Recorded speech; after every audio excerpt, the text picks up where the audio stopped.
Baik, Assalamualaikum warahmatullahi wabarakatuh. Perkenalkan, nama saya Mika Doli dengan NIM 1314230004. Pada kesempatan kali ini saya akan membahas materi tentang perkembangan terhadap manusia. Pemahaman tentang perkembangan manusia adalah aspek sentral dalam psikologi dan ilmu-ilmu terkait lainnya. Studi tentang bagaimana individu mengalami perubahan fisik, kognitif, emosional, dan sosial selama rentang usia mereka telah menjadi fokus perhatian para peneliti. Penelitian tentang perkembangan manusia telah memberikan wawasan yang berharga tentang bagaimana kita menjadi seperti yang kita lakukan dan bagaimana pengalaman masa lalu kita membentuk diri kita saat ini. Poin A, perkembangan manusia. Perkembangan manusia mengacu pada serangkaian perubahan fisik, kognitif, sosial, dan emosional yang dialami oleh individu sepanjang siklus kehidupan, dari saat lahir hingga kematian. Perkembangan manusia, menurut Stanford tahun 2009 dalam Miati dan Reziana tahun 2021, halaman 1 adalah suatu proses alamiah yang dapat dibuktikan secara ilmiah tentang transformasi atau pola tahapan perkembangan manusia sepanjang kehidupannya. Transformasi berarti perubahan yang terjadi. Pola artinya setiap manusia memiliki runutan tahap yang sama dalam perubahannya. Artinya, perkembangan manusia adalah proses perubahan yang dimiliki tahap atau periodisi yang runut.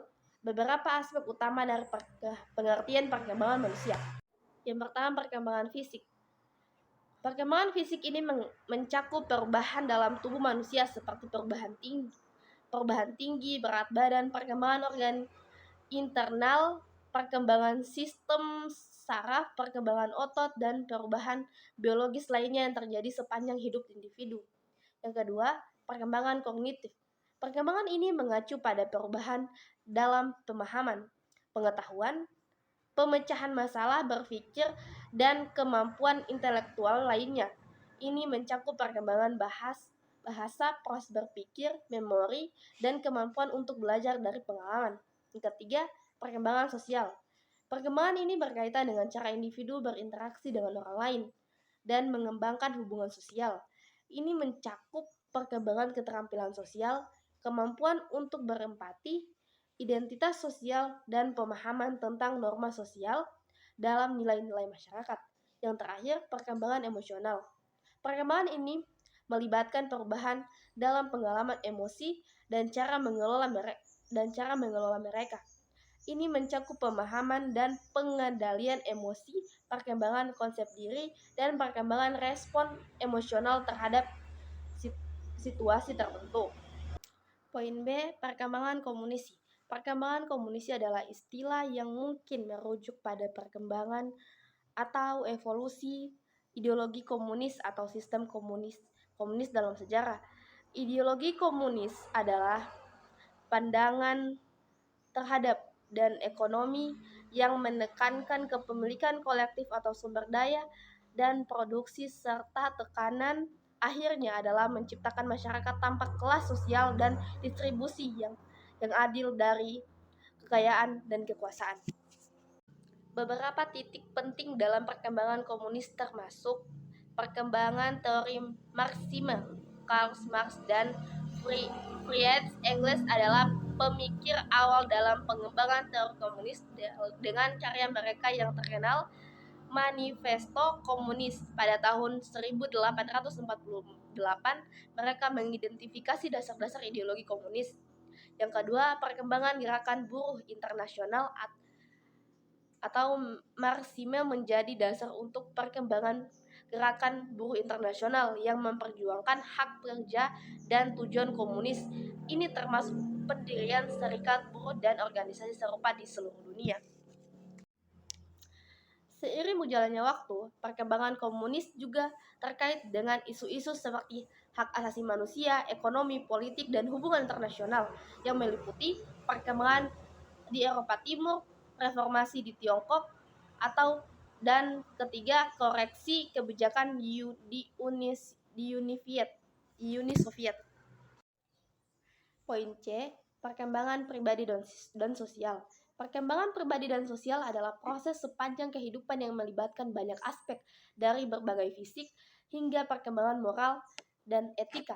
Ini adalah area penelitian yang penting dalam psikologi sosial, sosiologi, dan ilmu sosial lainnya karena membantu kita memahami bagaimana individu tumbuh dan berinteraksi dalam masyarakat. Ada beberapa faktor-faktor yang mempengaruhi perkembangan pribadi dan sosial. Yang pertama, faktor genetik. Faktor genetik adalah memainkan peran penting dalam perkembangan pribadi, termasuk aspek fisik dan kemampuan kognitif tertentu. Yang kedua, faktor lingkungan. Lingkungan fisik dan sosial tempat individu tumbuh berpengaruh besar pada perkembangan mereka. Ini termasuk keluarga, teman sebaya, sekolah, dan komunitas. Yang ketiga, kebudayaan dan nilai. Budaya dan nilai-nilai yang dianut oleh masyarakat tempat individu tinggal memiliki dampak signifikan pada perkembangan pribadi dan sosial mereka. Teori-teori perkembangan. Terdapat berbagai teori yang digunakan untuk menjelaskan perkembangan pribadi dan sosial seperti teori perkembangan Piaget atau fokus pada perkembangan kognitif anak, teori sosial Albert Bandura atau yang menekankan pentingnya perkembangan pembelajaran sosial, dan teori identitas Erik Erikson atau yang menggambarkan tahap-tahap identitas selama kehidupan. Perkembangan dibagi menjadi beberapa, yaitu perkembangan emosional, perkembangan tentang seksualitas, dan perkembangan sosial dalam komunitas global. Bagian D, teori perkembangan moral. Teori-teori perkembangan moral adalah kerangka kerja konseptual yang digunakan untuk menjelaskan bagaimana individu mengembangkan pemahaman mereka tentang apa yang benar dan salah, serta bagaimana mereka memahami dan menginternalisasi nilai-nilai moral dalam kehidupan mereka. Teori-teori ini telah dirumuskan oleh berbagai ahli psikologi dan filsuf, dan mereka memberikan wawasan yang berharga tentang perkembangan moral individu. Ada beberapa teori perkembangan moral yang terkenal, seperti teori perkembangan moral Lawrence Kohlberg, yaitu mengembangkan teori perkembangan moral yang terkenal yang terdiri dari 3 tingkatan utama dengan masing-masing tahapan. Yang kedua, teori perkembangan moral Charles Gilligan. Charles Gilligan mengkritik teori Kohlberg karena terlalu fokus pada perkembangan moral laki-laki dan mengembangkan teori yang lebih berfokus pada perkembangan moral perempuan. Yang ketiga, teori perkembangan moral dari Jean Piaget. Piaget menyelidiki perkembangan moral pada anak-anak dan mengidentifikasi 2 tahap utama. Tahap moral pada anak usia tahap moral heteroni sekitar usia 4-7 tahun, di mana aturan dianggap tetap diberikan oleh otoritas secara tahap moral autonomi sekitar usia 7-12 tahun, di mana anak-anak mulai memahami peran pengaruh sosial dalam pembentukan aturan dan dapat merumuskan aturan mereka sendiri berdasarkan prinsip keadilan. Tahap perkembangan moral. Banyak teori perkembangan moral mengidentifikasi tahap-tahap tertentu dalam perkembangan moral individu.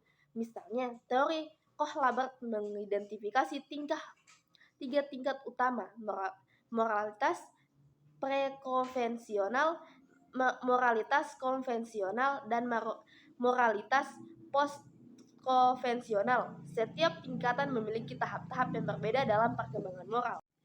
Baik, kesimpulan dari saya, perkembangan manusia adalah proses seumur hidup. Perkembangan manusia adalah proses yang berlangsung seumur hidup, dimulai dari konsepsi dan berlanjut hingga akhir hayat. Ini mencakup perkembangan fisik, kognitif, sosial, dan emosional. Faktor genetik dan lingkungan berperan. Perkembangan manusia dipengaruhi oleh faktor genetik dan lingkungan. Kombinasi dari faktor-faktor ini membentuk individu dan memengaruhi bagaimana mereka tumbuh dan berkembang. Tahap-tahapan penting dalam perkembangan adalah beberapa tahapan penting dalam perkembangan manusia meliputi perkembangan prenatal, masa bayi, anak-anak, remaja, dewasa, dewasa muda, dan lanjut usia. Setiap tahap memiliki karakteristik dan tugas perkembangan yang khas. Baik, itulah pembahasan materi dari saya. Lebih kurangnya saya mohon maaf. Wabillahi taufiq wal hidayah. Wassalamualaikum warahmatullahi wabarakatuh.